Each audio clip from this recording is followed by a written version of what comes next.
السلام عليكم ورحمة الله تعالى وبركاته. اليوم راح نوريكم كيف تنظفوا الغسالة من الأمام. عندها واحد الفلتر من الأمام ومن الخلف. اليوم نوريكم كيف تنظفوها من الفلتر الأمامي، والمرة القادمة إن شاء الله نوريكم كيف تنظفوها من الفلتر الخلفي. هذه الغسالة كما تشوف فيها، كما راك تشوف هكذا، غسالة من نوع سامسونج آلية. هاو الفلتر وراه، نروحو ليه بشوية من هنا.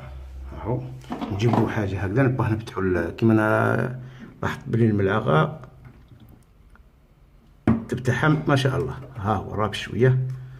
اهو بعد نحطو الانبوب هذا لهنا. دوكا نحبو نرجعو للانبوب هذا ونفتحو من هذا المخرج هذا. ها نفتحو هذا المخرج. هاهو المخرج. هاهو قدامكم بشويه هكذا. دوكا يبدا يسيح الماء واش معاه اوساخ. ها كما تشوفوا هذا نجيبوه لهنا. هاولا هذا في بعض الأوساخ. ها مرة نعاودو كنظفوه هذا. كنظفوه كيما لهنا. راها الغسالة تاعنا نظيفة شوية، مش معنديش بزاف ملي غسلتها ونظفت الفلتر باقي هكذاك نظيف. معليش نزيدو نفتحو الأنبوب هذا. هاو الأنبوب هكذا بهاد الطريقة هذه.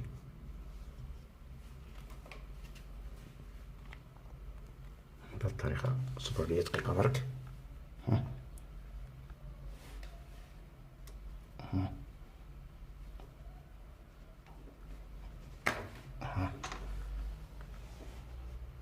نضيف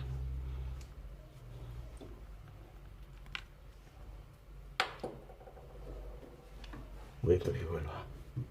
هادو نرجعو للأنبوب لأن معنديش بزاف ملي نظفتها. كون جات مش منظفها من قبل نلقوها شويه فيها فضلات، بصح كانت منظفه قبلها ما فيه والو. نعاودو نرجعو لبلاصتو. نعاودو نظفو هذا تاعنا هنا. دوكا ندي منين نوريكم خاوتي. انا رجعنا لكم. دوكا شوفو نكبو عليه شويه زيت.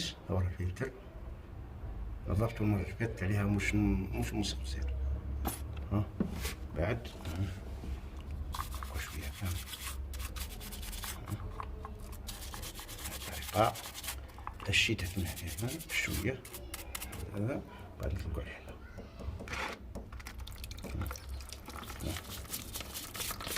تيولي ما شاء الله.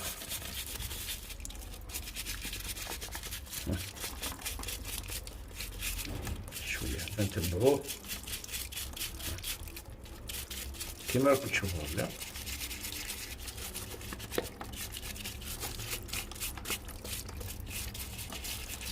ان شاء الله ترجع الماكينه نتاعنا نظيفه، ما فيها لا ريحه لا والو، اللي ريحتها عطره.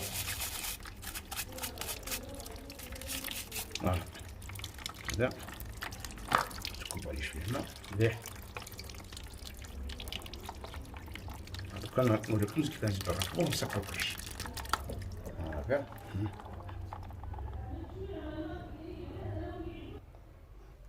ولقيناها مسخه الداخل كيما هذه شويه مسخه. نعاودو نكبولها شويه من الداخل. هذه شويه نتبعوها شويه ولو ان هذه مش مسخه. اللي يحب يستعمل شويه زيت يستعمل، اللي يحب يستعمل نظف هذا برك احسن، يعني مستحسن من هكذاك.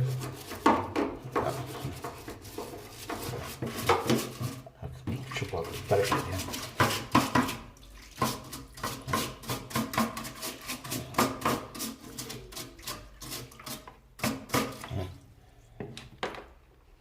بعد طلعو هكذا ينشف، يهبط منو الماء. يسيح من تحت الماء يكون خلاص. بعد نركبو هاورا الانبوب هذا، نركبو لبلاصتو. نرجعو كيما كان نزيرو مليح كيما كتشوف. بعد نرجعو هذه كيما كانت هاك بشويه هكذا. خلاص هكذا راه تاعنا الماشينه تاعنا دركا هكذا نظيفه. نظفناها راه ما شاء الله دركا، وكراه لا فيها لا ريحه لا والو. المره الجايه ان شاء الله اذا قدرنا ربي وحيينا نوريكم كيف تنظفوها من الخلف. تاع الخلف هو يعني الاساسي، هو اللي يدخل الماء للغساله. خاوتي واش نقول لكم، السلام عليكم ورحمه الله، الى الملتقى.